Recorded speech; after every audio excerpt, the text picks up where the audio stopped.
Good afternoon and happy Friday, and welcome to the First Fridays. This will be a faculty webinar series with the Center for Learning and Innovation.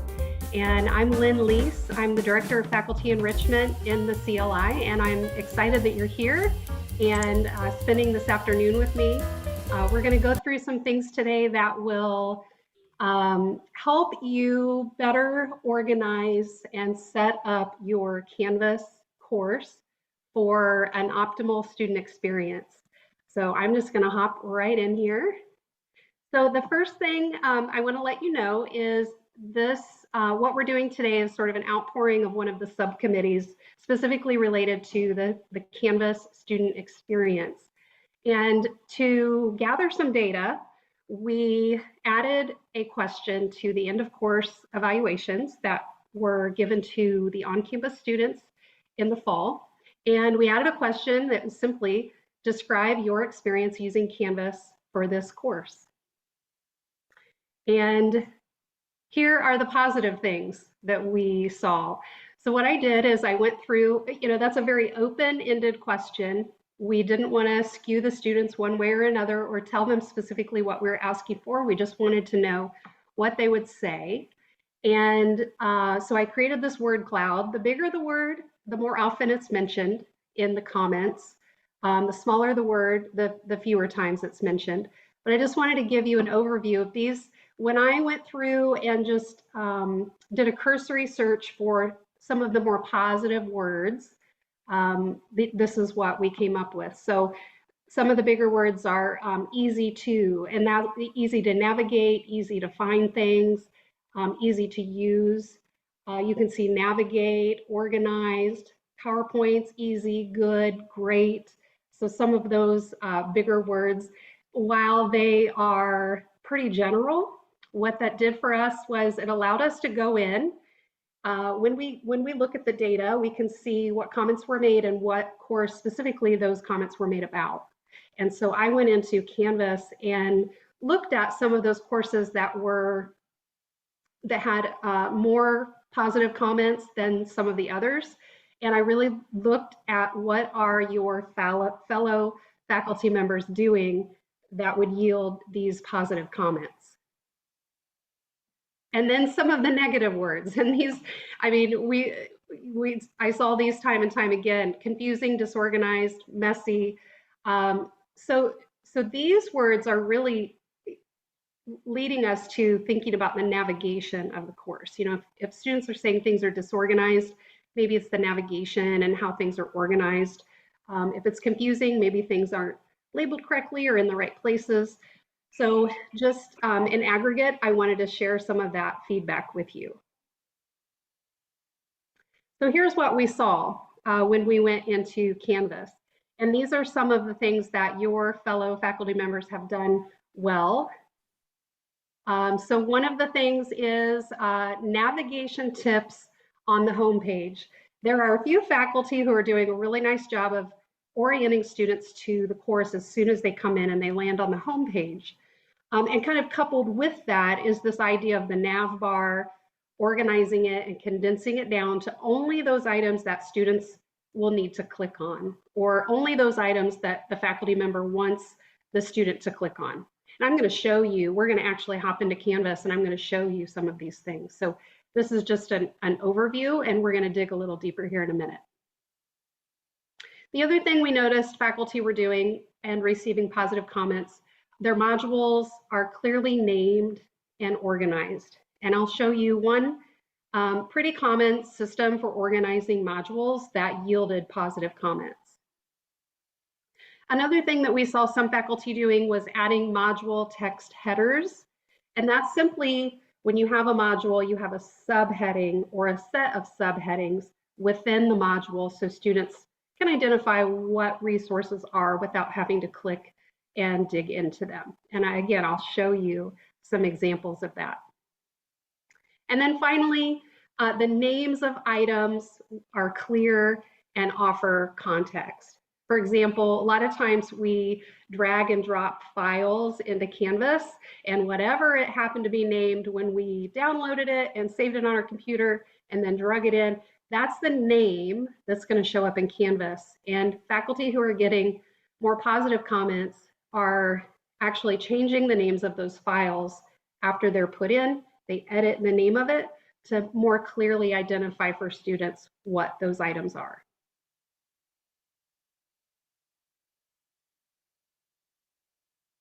So here's what you might want to do.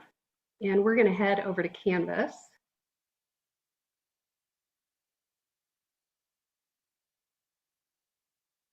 So I created just a sandbox training where I could show you some of these things. So we're going to remember that the home page with the navigation tips, the nav bar, and the module organization. And I'll just show you here from a student perspective. So I have this set on student view at the moment so that you can see what this looks like when a student would come in. And I have set up the home as the front page or the home page of the course. And I have a nice image, and I have a welcome. I have the name of the course. Of course, this is pretty standard. Contact information, phone number, office location. That's of course fictitious. I don't have an office there in that building. I just wanted a placeholder, and then office hours. And then this is what we were seeing from some faculty members that were getting some really positive comments. They offered on this landing page some navigation tips, and they also made sure that their nav bar reflected these particular items that they were wanting students to click on. So the first one is home, and that just is click on home anytime you want to return to this page. Announcements can be used for professor updates, tips for success, and more. Modules, they can see the syllabus, support resources, weekly guides, and weekly assignments. And grades, they can see their Turnitin, similarity scores, their grades, and their professor feedback. And then I also added in this help and tools. Keep in mind that if students are using the student app for Canvas, they won't see that that help and tools, that they won't see this burgundy nav bar that's at the university level until they exit the course. But a lot of students are using either through a web browser on a laptop or through a web browser on their mobile device, so they will likely see that help and tools. And then I just noted that it's in the crimson navigation bar, and there they can access the student Canvas guides and library resources. So I've also narrowed down the nav bar so that students are seeing only those items that I reference. When I leave student view, you'll see, and you know, you're in Canvas every day, you'll see the long list. And a lot of times faculty aren't hiding some of those items that students just never need. So it's just adding noise to this front page and making it a little more difficult to navigate. The order is also important, which I'll show you how to fix that if needed. And then grades is there as well. So I'm going to go into modules as the student. So when I hop into modules, I see that I have, I'll collapse them. I have 2 modules. I'm going to add a 3rd module here during this tutorial. But the first module is just general course information and support. I could parse that out a little bit more if I wanted, depending on how large that module was getting. And how many general course resources I wanted to add. But it's really important to think about where you're going to place items. If it is truly general course information about logistics and meetings and any tips and strategies that you offer them, that truly is general course information. But if it's specific to a project or an assignment, that's not really general course. Although I guess if you had a semester long project, that might be a good place to put that, or you may want to create a sub module within that general course information. And then of course I have a week, and it's really nice for students to see the dates of each week. Weeks aren't the only way to organize your modules, but in my opinion, it's probably the easiest for students to navigate because they don't have that big picture view of the course like you do.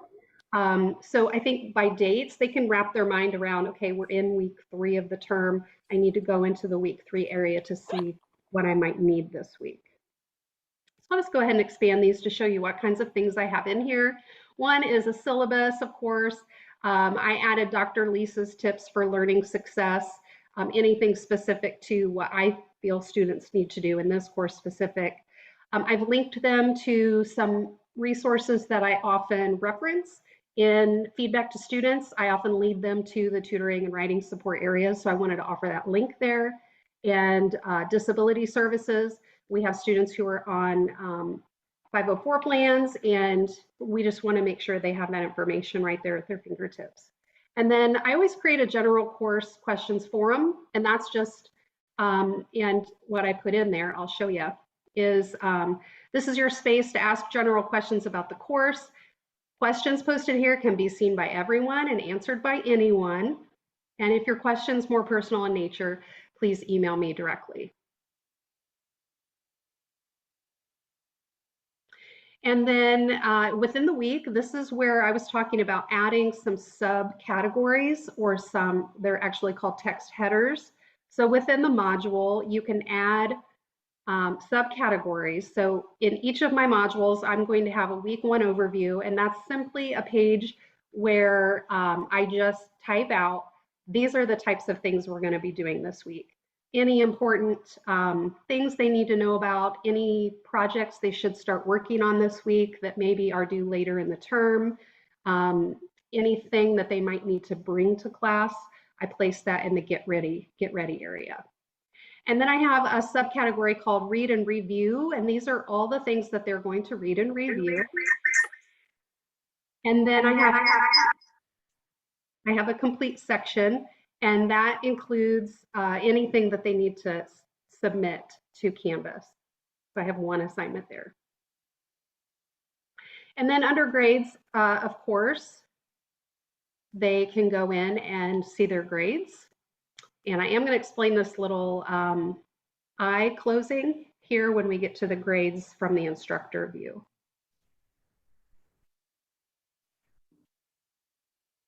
Okay, so I'm going to leave student view. And I'm just going to review this home page a little bit. These are the best strategies I would offer you today with the home page. Make sure you have the course name and number and your information to contact. And then I would highly recommend considering adding a navigation tips section. And I'm recording this, so I will share this out. So if you need to come back in and look at the wording that I used, you'll be able to do that. These images just offer a nice visual when students log in. And I use a website called Pixabay. And these are free, royalty-free, open source images, vectors, illustrations. They even offer music and videos. And you simply do a search and you tell it what kind of item you want to search for. I usually start with photos for my main image on that homepage. And then my little, this little blue guy here for navigation was a vector graphic. And I think I just typed in navigation icon and selected vector graphics, and that came up for me. So just to make it a little more visual appealing, students appreciate that. Okay, so over in the nav bar, you can remember as a student view, I could only see certain items, home, announcements, modules, and grades. And those are the items I reference on my navigation tips. So I didn't really want to include anything else that I'm not going to use as a faculty member. And I don't want my students confused on, you know, why is this page blank, or am I not seeing everything, or what do I do over here in this section of the course? And to update that, most of you know, but I just want to review it in case you don't. So to change this nav bar in the way students see it, you just need to click on settings. And under navigation, I'm simply going to drag and drop or enable and disable items. So you can see I'm able to with the 3 little dots. I can drag these around and reorganize them. I can also click on the dots and disable, which doesn't disable it for you, it simply hides it from the students. I could also just grab this and drag it down into the hidden items list as well. And then don't forget to click save at the bottom.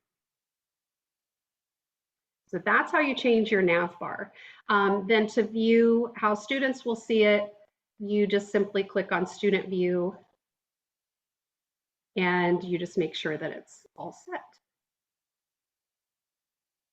So that's a highly recommended practice, that you get into the habit of reducing your nav bar to only those items that your students will need to help with their cognitive load and reduce any confusion that they might have. Okay, then I'm going to go into grades. And the only thing I want to show here really is it's more of a lot of faculty don't know this, so while I'm in here, I'm going to take the opportunity to show you. There aren't a lot of settings in here that you have control over in terms of the student view. It's pretty much set for you. But one of the things you can control are when your grades are posted. So a lot of times I like to, especially if students are doing any kind of long-term project or a writing intense project, or even something that could easily be shared from student to student. So I don't want to release my grades for a few students until I release them for all students. And so I choose to manually post my grades. This means I can go ahead and work on my grading ahead of time if students are turning in work early, but I'm not actually releasing or posting those grades for student view at the moment. So that is under manually post grades, and it just means that grades will be hidden until I release those to the class. So I can do my work behind the scenes and then release them all at once. So what that looks like is when I go into All About Me, I can see that I've not released the grades yet. So I'm going to go into that assignment and I'm going to click on Speed Grader. And we can see that I have graded this student's submission. I've given the test student a 44 out of 50. And this little eye up here in the upper left-hand corner, this will allow me to post the grades. And this will release the grades for all students who are graded at the same time. And so I can say I have one hidden. Do I want to release to everyone? And I would say yes, and that's post. And now all of my grades have been posted to the gradebook. So that's just kind of a little aside. Since we were in there, I wanted to show you that option.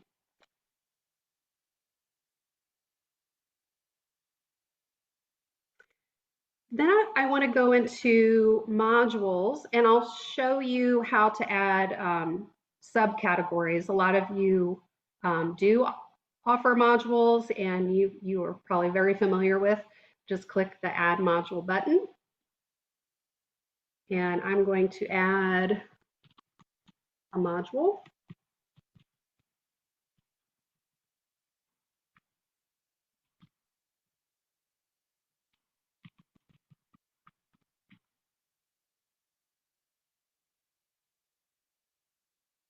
So I have another module added. I'm going to go ahead and publish it. And I'm going to go ahead and add my text headers. So I'm going to hit the plus button. And I'm going to add a text header.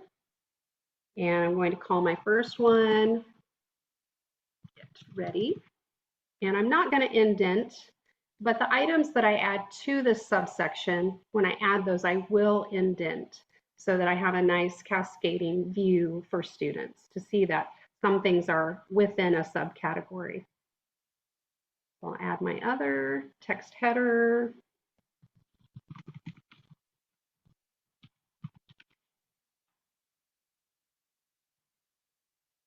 And my final text header.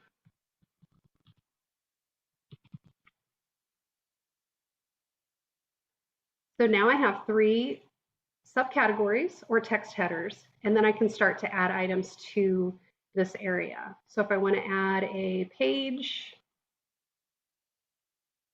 I'll just call this create a page. I'll call this week 2 overview. I think that's what I called the other one. And I am going to indent this 1 level so that it cascades under the area I want it to go in.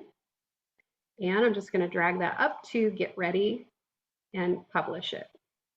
So I can do this with assignments, with discussions, with files, with videos, with just about everything I'm going to add into my course. So think about your course, a course specifically, and week by week, what are some of the subcategories that you might include within Canvas so that as you're putting things in, it will have a place to live that will really make sense for students.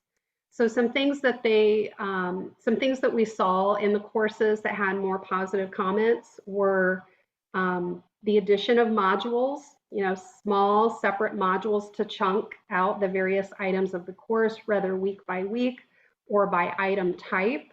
Again, I would recommend the week by week. You just create your 15 modules and then your subtopics and then add things as you go.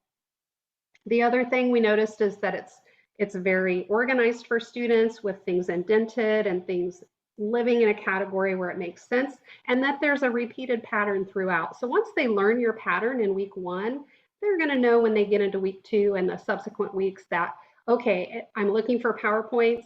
I remember in week 1, those were found under read and review. I know right where to go for the things we are covering this week. Another thing we noticed is, again, the names of things. So this particular PowerPoint slide, when I drug that in, it might have said Duncan _ 057 CH1 and then maybe an addition number or something. Well, students don't know what that means, so they have to click and open it to see exactly what it is. So just call it what it is, and you can just simply change the names of things by clicking edit, and then it will allow you just to change the name right here in the module. You can also see that I can increase or decrease my indent. I can duplicate and remove. So a lot of things that you're familiar with there.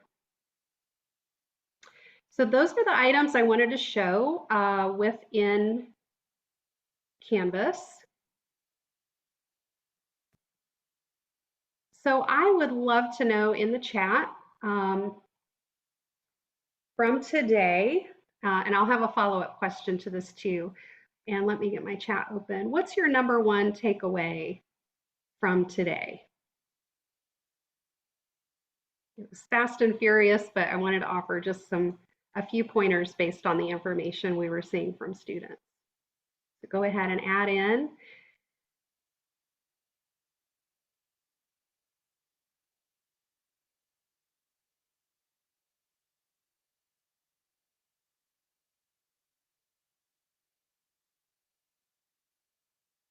Great, right. So organization is key. Having those details about navigation on the home page, changing grading from automatic. There is no such thing as too clear for students, right, David? we need to think about things from their perspective and right, just make it as clear as we can. Better module names, better consistency. Right, John, reviewing things from the student view just to take a look at what they're actually seeing. Good. Yeah, these are great takeaways.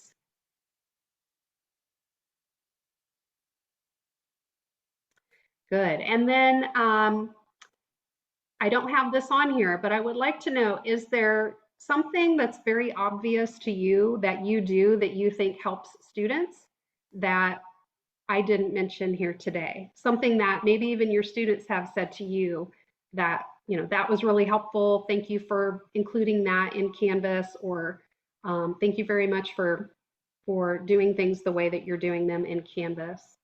So you can type that out, or you can even unmute yourself and let us know. Let us hear from you. Laura says, one thing I find is that students work from their to-do list. I seem to have to remind them to click in our course and then go to modules. Yes, you're right. We're finding that in online courses as well. A lot of students are skipping the navigation into even the course or into various areas in the course that they need to go to. One thing to keep in mind is if there are things that, one way we've gotten around it in the online courses is anything to do with an assignment that's going to be submitted via Canvas. There may be a resource that lives somewhere else in the course, but if students need it to complete that assignment, we link it within the assignment directions itself or within the directions of the discussion or whatever it is that you're having them submit. So it may live under files and it may be shown under read and review in your module, but also you can add a link to that by adding a link and selecting a course item, and then you can navigate to files and put that right in those assignment directions. Gina says, yes, Laura, I've started on the first day of class showing students exactly how I expect them to use Canvas. Yes, and that's a wonderful recommendation, Gina. That I have found in the past of teaching courses that offer, an online companion, the more often you can open it up in class and walk students through starting day one and showing them how you've organized your course, take them on a little tutorial like I just showed you from the student view, explain what kinds of things you're going to be placing in the course and how they're to use it, the more likely they will be to use it. There's a student to-do list. Anything, Leslie asks, where is the student's to-do list? Anything that you have assigned a due date for will show up on a student's to-do list. And I don't know if I can showcase here. We'll see if I can. So over here in the to-do, they're going to, once they land in the course, they'll see a to-do and they can click and go directly into the assignments, anything that has a due date. Of course, this is also an announcement.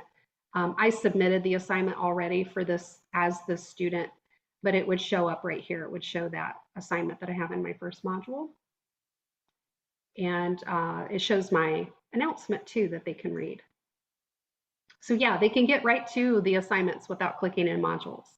So that's good to know. So all the more reason to share with students on day one how you're wanting them to use Canvas. And you can do the Easter egg for either a real grade or extra credit, depending on how kind you want to be. You guys probably know Disney has that concept of Easter eggs within movies that if you watch really closely, you can find different things in movies. And so, yeah, you could hide a little gem in there, a little extra credit assignment or something extra for them, a free cup of coffee or something. And yep, you can add that right in. Good. Great. Well, I just wanted to keep it nice and short today. I know you guys are busy. So if you think of anything or any questions, if you have other topics that you might want me to share on, please let me know. The next First Friday will be March 4th at 1 p.m. And it is flipping your PowerPoint for the student brain. So thanks so much for joining me, and I will talk to you guys soon.